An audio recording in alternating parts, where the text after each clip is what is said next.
Get me to a hospital, I'm bleeding profusely. Call me an ambulance, rush me to emergency. I need a doctor and a nurse, my blood and veins forever cursed. I want you here with me tonight, I'm just too young, I don't wanna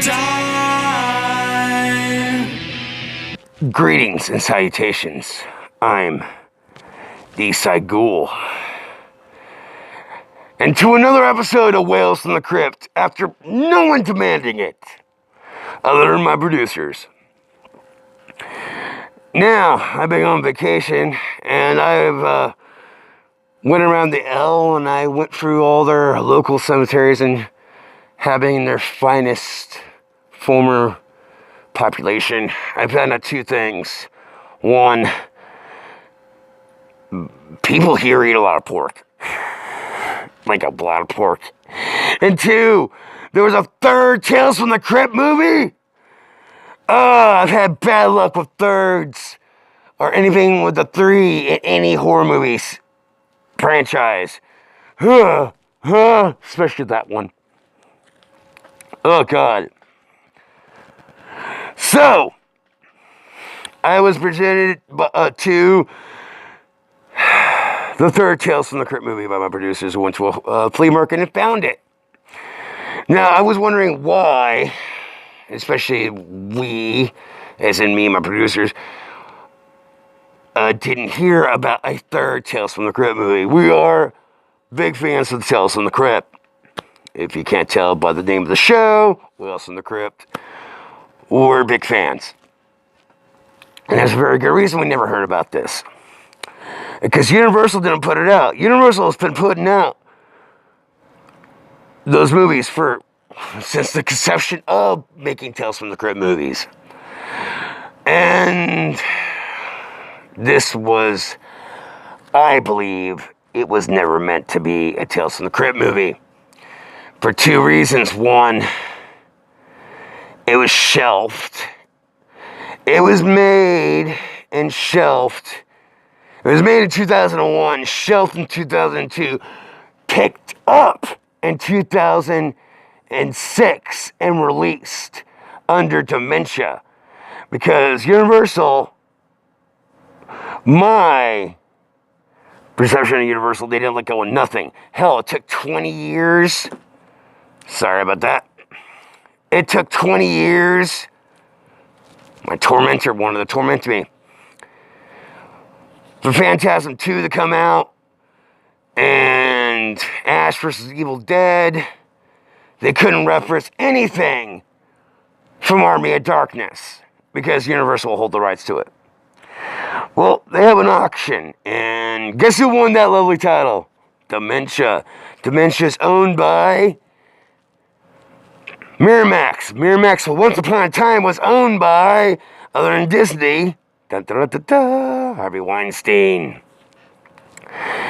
So, I dived in. Machete in hand and tormentor beside me, I jumped right in. And I wish I didn't. You ever watch Naked Gun? When they put on the body condoms? I kind of wish I had a body condom when I watched this movie, because this thing was horrible and it affected my perception of the Crypt Keeper. Because, look at it. They made the worst Crypt Keeper of all time. Give him dreads. He just looked horrible. I mean, you're talking to a guy, his favorite season was the last season of Tales from the Crypt. When he went off to England and did all stories in the English Tales from the Crypt. And that Crypt Keeper looked kind of funny, but he looked better than this motherfucker. Also, lacking was the book of the cover art of the stories. Every time the Crypt Keeper told a story, I will call this. He'll open a book and there was a splash page or a top page of the story. You know, like, I will call this Yella. And by the way, that's my favorite one of all time, Yella. Lance Henderson's in it. And anyways, This one was called Ritual. I gotta do a plot summary. I'm sorry, this is more like a Scooby-Doo story than a Tales from the Crypt story. Here we go. Flash. We're in Jamaica at a very, very fancy party. It's a birthday party for our so-called tormented hero, Wesley. And we first get kind of a cavalcade of our characters. And then we see Malcolm, played by Tim Curry. Now, Tim, you might know him from such movies as, characters as Pennywise the Dancing Clown, the original Pennywise the Dancing Clown, Frankenfurter, my personal favorite, Captain Hook from Fox's Peter Pan, the animated cartoon back in the day. Also, little known fact, he was the original voice of the Joker. Before Mark Hamill was even thought of to do the Joker. There's 2 episodes he did. If you dig hard enough, you can find the episodes where he was the voice of the Joker. And also Satan himself in Legend. Moving on. Now Malcolm is very obviously looking at this blonde woman who's chatting her up about real estate, staring at her concave chest. Because she has breast implants, and they are so messed up. So messed up. Now the party gets on, and we get introduced to Paul. Paul is Wesley's older brother who put on the party. Now, there's Wesley. Well, Wesley's sick. Sick in the head and sick in the heart. Wesley is upstairs in the room. We pan up towards the penthouse or the upper level of the room, where he's going through a convulsion, or what it looked like to me, he was masturbating with a voodoo doll. And then we're right to a city street in New York City. You see a woman racing frantically to a hospital. I laugh because you can't really drive fast in New York, especially in the rain. We get introduced to Allison, Dr. Dotson. Dockin. I mispronounce her name because she goes by Allison or Alice. Now, Allison has a patient who's 6 years old and is probably going to die.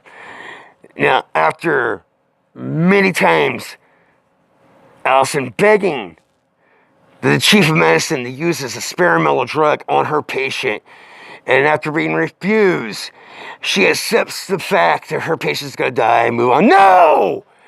She lies, gets a hold of the experimental drug, and pushes her 6-year-old patient into the fucking grave. Now, riddled with guilt, she goes home and sleeps. Wakes up to hear noises coming from her kitchen. She goes to investigate, opens the door. Small pizza. No! A child screaming out, "Help me!" Find out it's a dream. She gets up.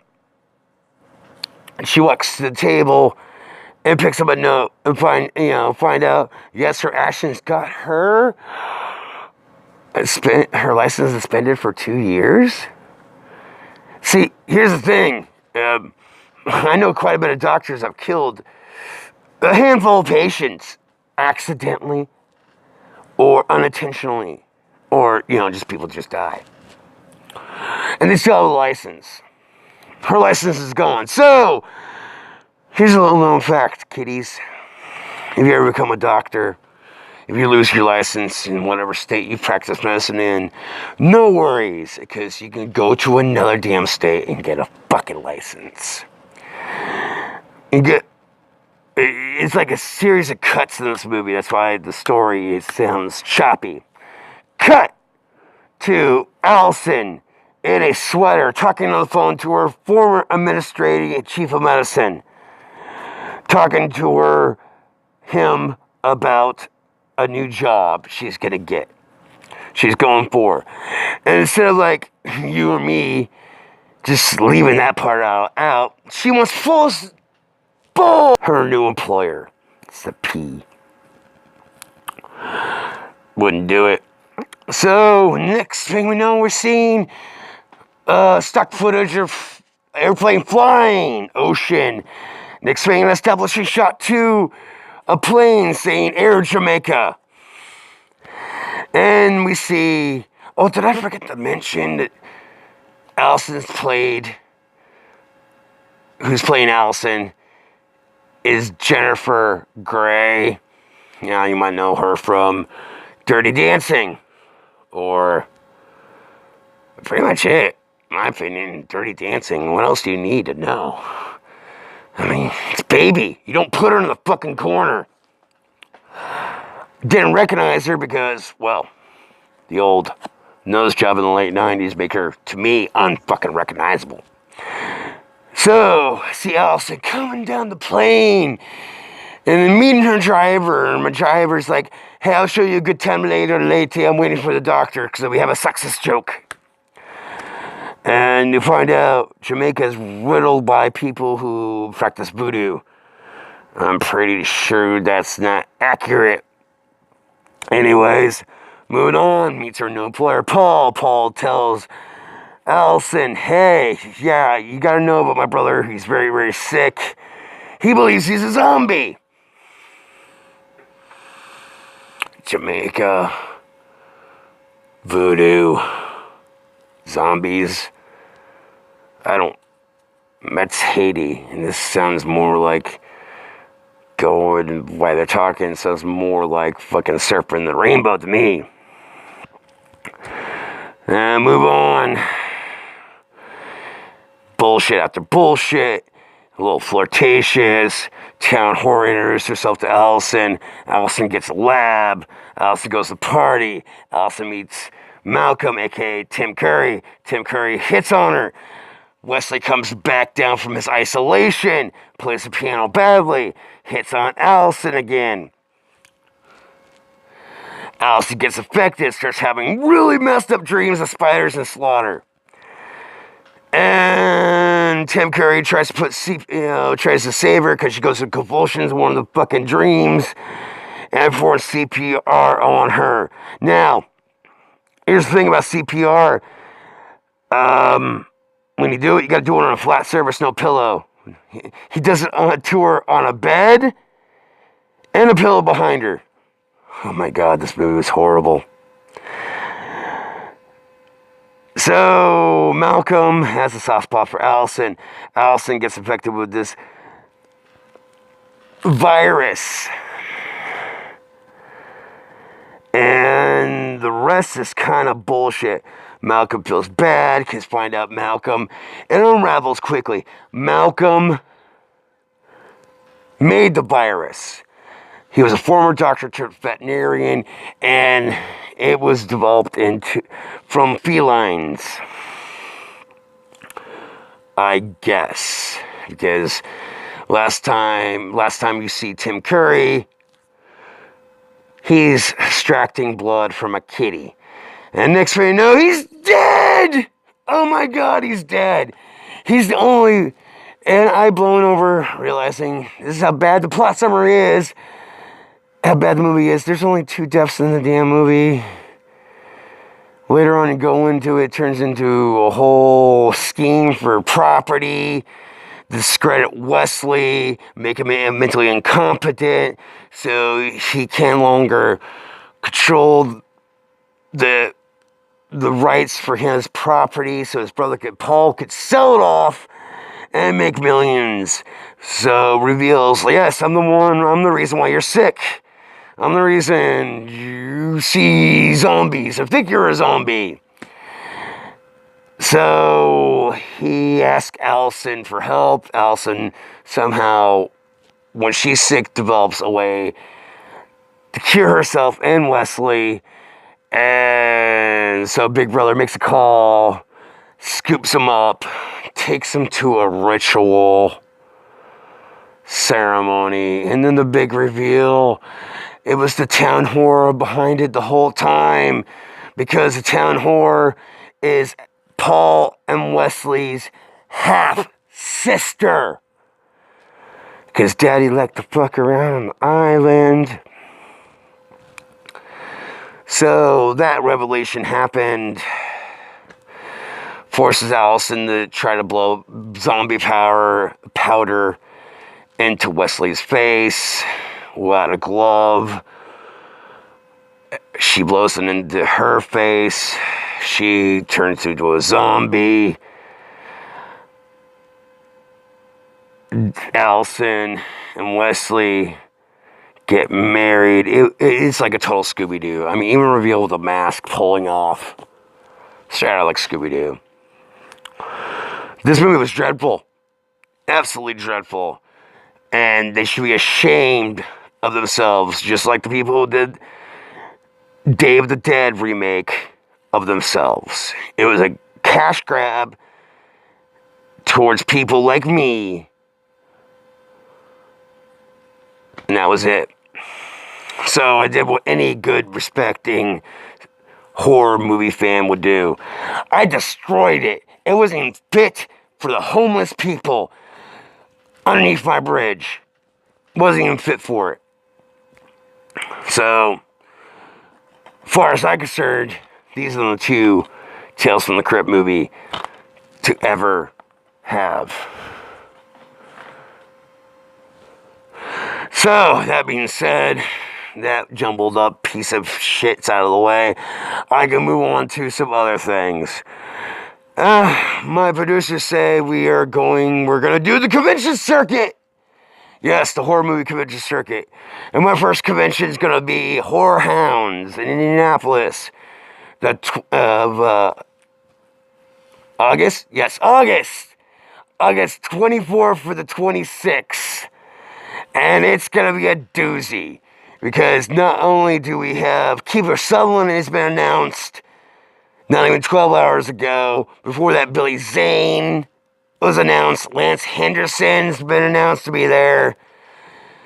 I forget about the big... Bruce Campbell's gonna be there. Robert Englund's gonna be there. And Kane Otter, the original. Well, the true Jason in my eyes. So, hopefully I can get my copy of Ash versus Jason versus Freddy assigned. That would be great.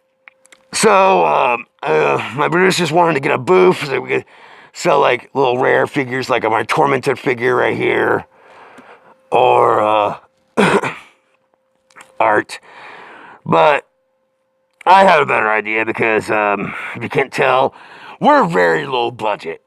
My producer produces barely any content. Content, barely any money. We are on literally a shoestring budget. That's how thick the budget is. A string budget. No, it's a little thicker. So, I know what you're about to say. When are you going to Patreon? Not that big yet. Not that big yet. Hence why you see where the software we film on. So, to let people know who I am, what I do, and whatnot, I'm going to bribe you. Yes, I'm going to bribe you. I'm going to bribe you with shiny, shiny trinkets. Oh, I'm going to bribe you with rings. That's one. I'm going to bribe you. I got a bunch of these. Hockey mask. Rings.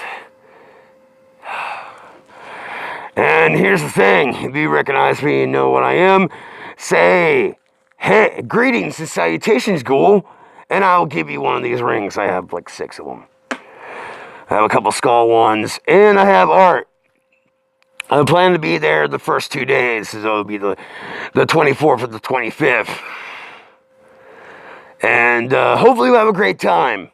I mean, it's in Indianapolis. It's downtown. You got Kane Otter. You got Robert Englund. You got Bruce fucking Campbell. It should be a great time. So that being said, I'm out. I'm hungry.